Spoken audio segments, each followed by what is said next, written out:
That's my intro for this video. Thank you.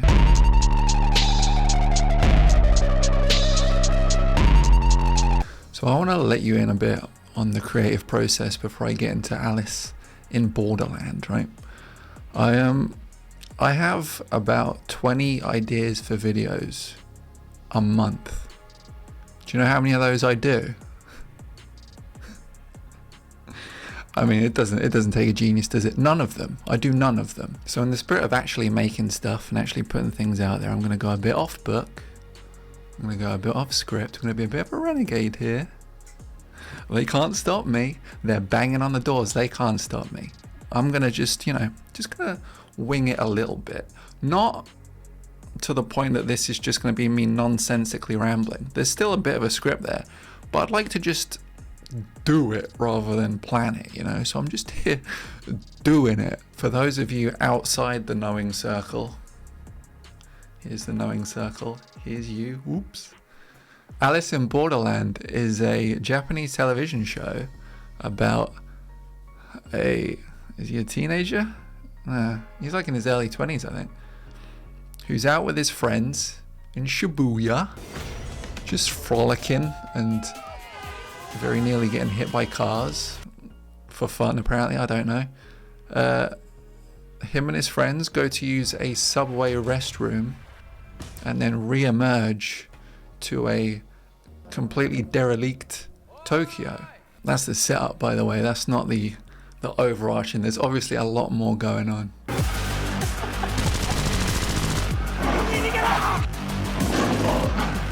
And that's just the setup of the first season. I'm here talking about the second season, so I mean, hopefully you already know what's going on. I can't imagine why you'd be watching this. Oh, season 2. I haven't seen season 1, but let's see what season 2 is about.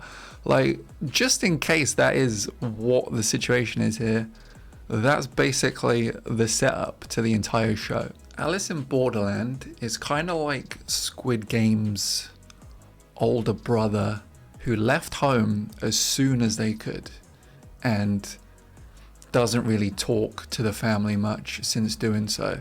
Like last you heard, Alice in Borderland was teaching English in Bolivia, but that was 4 months ago. So who knows what they're doing now. But the TV show version of that, right? You get it. Squid Game following Borderland is maybe the most definitive hold my beer moment in Netflix history. But that's not to say that it's better. It's just different. I know I'm mentioning Squid Game a lot, and I may well continue to, just forewarning, but it's in service of a point, I swear. Seeing a show release seasons either side of a show that took a thing it was doing and just went nuclear is just kind of fascinating, right?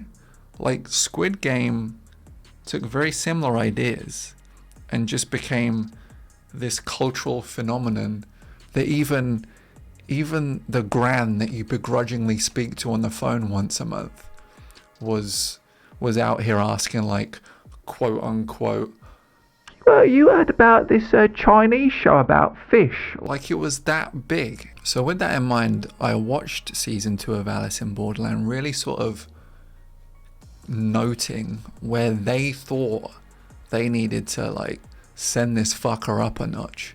Do you know what I mean? Like there are aspects of the show that feel bigger, and even the ethos and the spirit of the show in ideology and execution, it's wrestling with some pretty big themes. I mean, a lot of it is just sort of pontificating and in dialogue with the futility of existence and why we're all here and what it means. And I mean, that's obviously between scenes where everyone's just like, what the fuck is going on? Just looking around like, what the fuck? Like, what the, huh? They take a moment sometimes to be like, but what does it all mean? Unlike in the first season, each of the games in this one is almost like a morality check. Like, they're each headed by game masters who have a skewed internal compass, and I don't know if I prefer that or not. Like, there was something really kind of nihilistic and sadistic about the rhythm of the first season and the gauntlets that it sort of put people through, whereas this season feels more rooted in consciousness. Don't get me wrong, there is still some pretty gruesome shit happening in this season, but the difference is that while one character is observing another character's face being melted clean off their body, instead of just reacting horrified, they might sort of say something about like the class divide in society or something like that. Just, you know, just highbrow shit while this person's, you know, losing their skin. Another aspect, I guess, is like cinematography, I guess you'd call it, or setting. Like, there seems to be a lot more going on outside under very sort of crisp, beautiful blue skies. A lot of outdoorsy kind of stuff is happening in this season, whereas I feel like, and this may just be shit tinted glasses, but when I look back at season 1, it feels like it was a lot more confined and a lot more claustrophobic. There was a lot more sort of breathlessness to the nature of the games and the nature of the situation that everyone was in, whereas this, they're frolicking on the tops of like shipping containers in the most beautiful sunny day that you've ever seen in your life. Like, it's kind of a strange juxtaposition. Did I say that right? Juxtaposition, yeah. I wonder if they came into this season after watching Squid Game saying to themselves, you know, maybe we should switch this up. Maybe we should make it a little bit different now. I mean, Squid Game was all inside. Maybe we should make it all outside. What do you think? Another aspect that I wasn't too hot on. It sounds like I'm being really down on this show. I actually enjoyed this show, but there's just stuff that just didn't quite hold up to the first season. Character work is another one. Like, it felt like they're all just carrying on.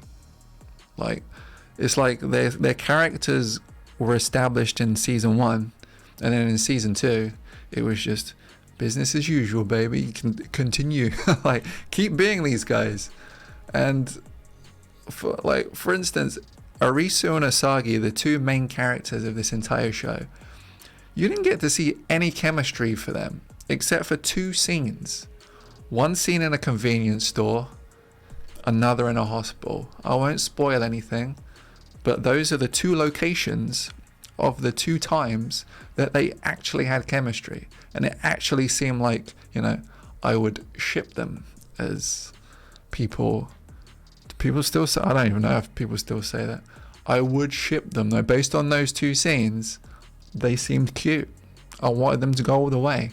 But other than those 2 scenes, it was like having 2 blocks of panicked wood just sort of encountering each other over and over again. And that's without speaking about the rest of the cast. Like, the characters that actually have development, well, Chisha, he has development.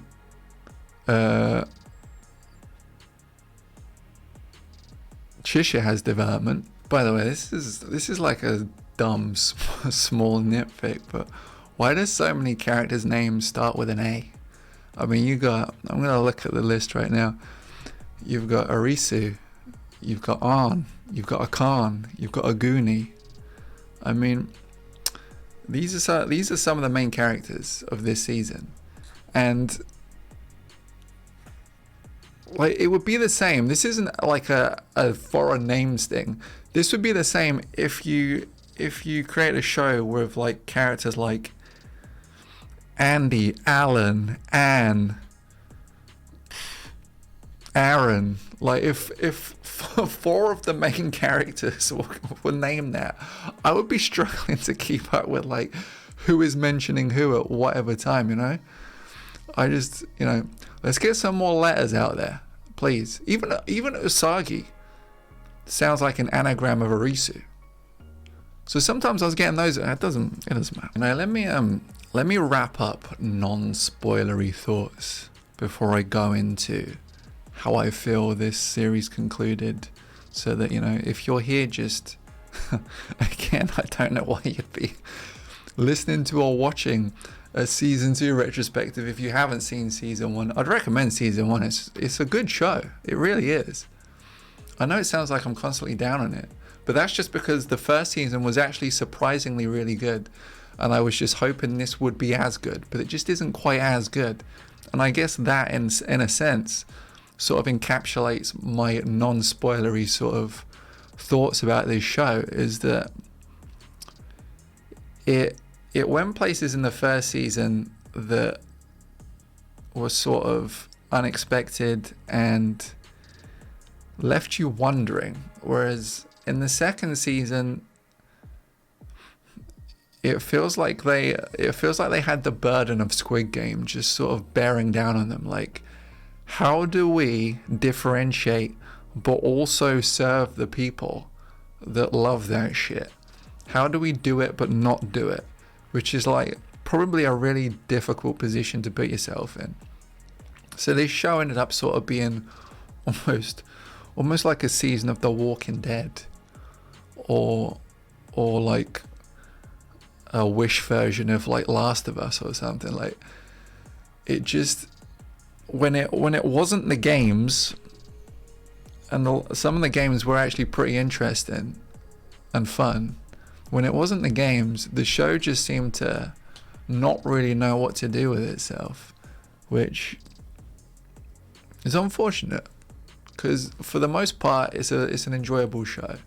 It's just the parts in between the main selling point that, you know, kind of let it down a bit. I will say though, those blimps, top tier blimps, they're the best looking blimps I've ever seen. You could have convinced me those were real blimps exploding in the sky. Obviously they weren't, but boy did they look good. Great blimps, Alice in Borderland. Okay, so final warning. I'm going to be talking about the end of this show now. If you haven't seen any of this show, watch it, I guess. Again, watch it. But especially now, this show may not come back. So, you've been warned. Okay, so when did they decide to make this Lost? When did they think Japanese Lost? Like, I wanna understand if this was the plan all along or if they pivoted. That'd be fascinating to know. Because, I mean, in case you don't care about spoilers and you're still here, the ending to this show, I thought I dropped something. The ending to this show is that they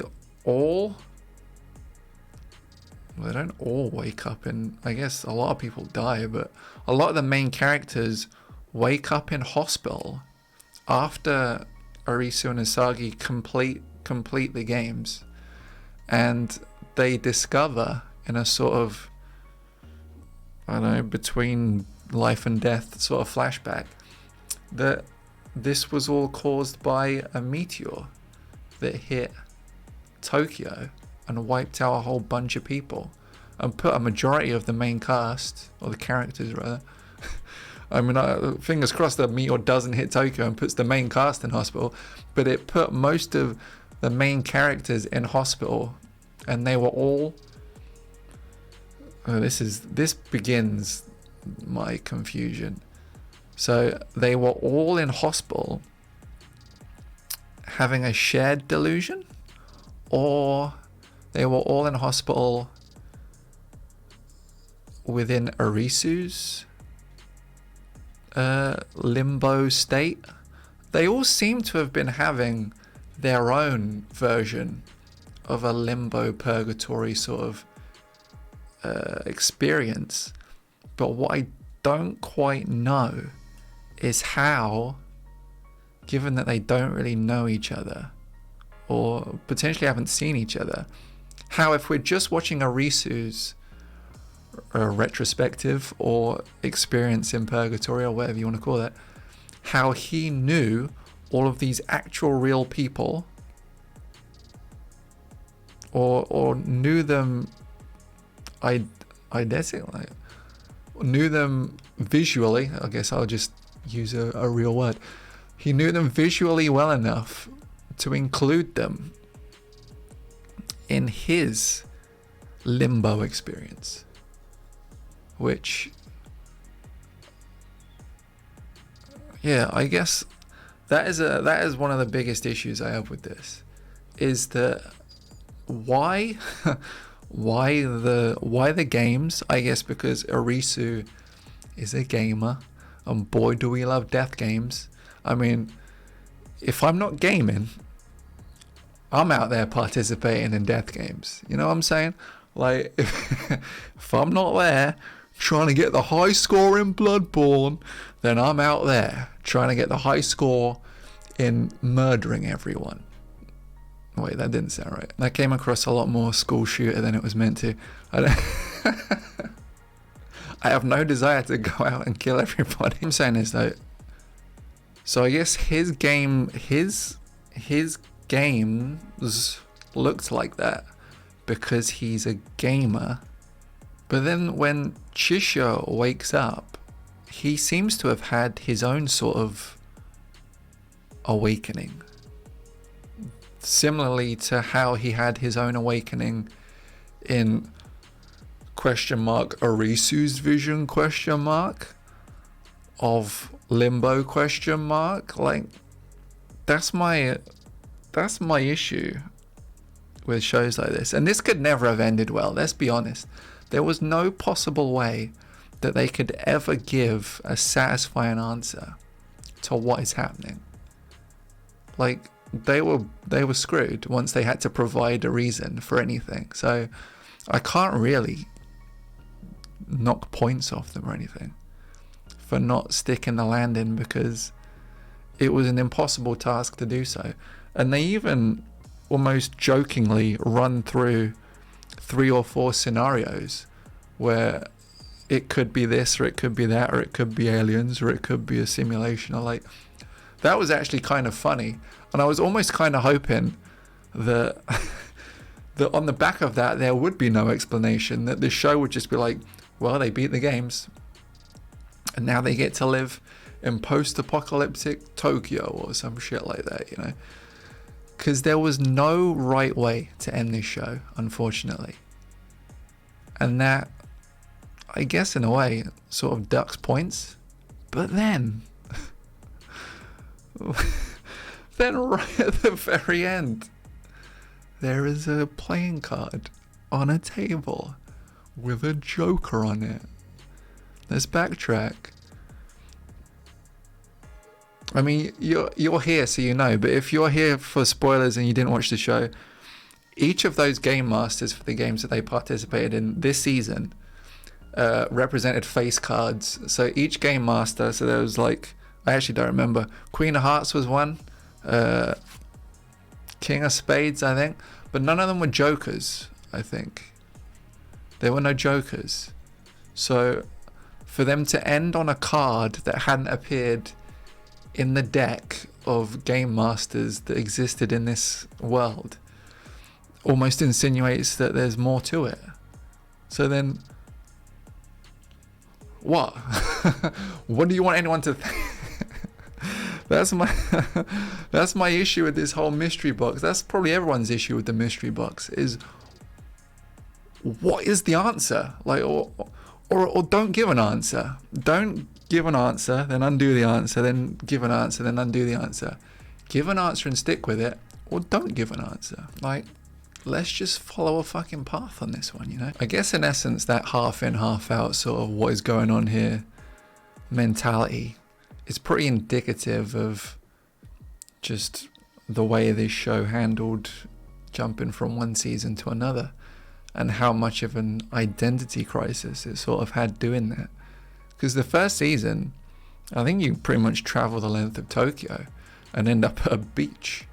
Not just any beach, but an essential, well, it's sort of like a spring break cult, I guess.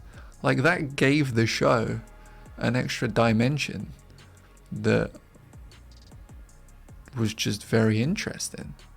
Whereas this season, really the most visually interesting you get is you see some mountains and some CGI buildings. Great blimps though. This sounds like I'm doing a bit. I'm really not. I can't get over how good the blimps look in this thing. Seriously. Great fucking blimps. I kind of hope that this does return for a season 3, if I'm being honest. Normally I'm not that guy. Normally I'm like, great, they've finished it. Fucking step away from the stew. Like, it's cooked. Stop adding stuff. But in this case, the second season being what it was, like an odd sort of adjustment, it felt like it was leading, it would have led into a third season pretty perfectly. Like, they had this first season that was so eclectic, this second season that was so dour. Like, a third season might have found exactly the right balance between both those things and given us something exceptional. I don't know. Like, this is a good show and it deserves to exist alongside Squid Game, which, I mean, we haven't even had a second season of Squid Game yet, but I can only assume they'll want to keep Squid Game running. And I feel like Alice in Borderland has been successful. I mean, surprisingly, it's been hanging around in the Netflix top 10, whatever that means. Like, I don't know what I don't know what the numerical shit is or what the statistical shit is that works within the Netflix top 10, whether they just fabricate it so that more people watch stuff. They probably do that. But if there's any credence to the popularity rankings that are top 10, and if they're actually real, Alice in Borderland has been hanging around in that top 10 ever since it dropped. Like, mid. It's been mid the entire time, so it's clearly got an audience and it's pretty popular. So I feel like they probably will come back with a third season somehow, in some way. And I look forward to them doing that. Because goddamn, can you imagine how good the blimps will look in season 3?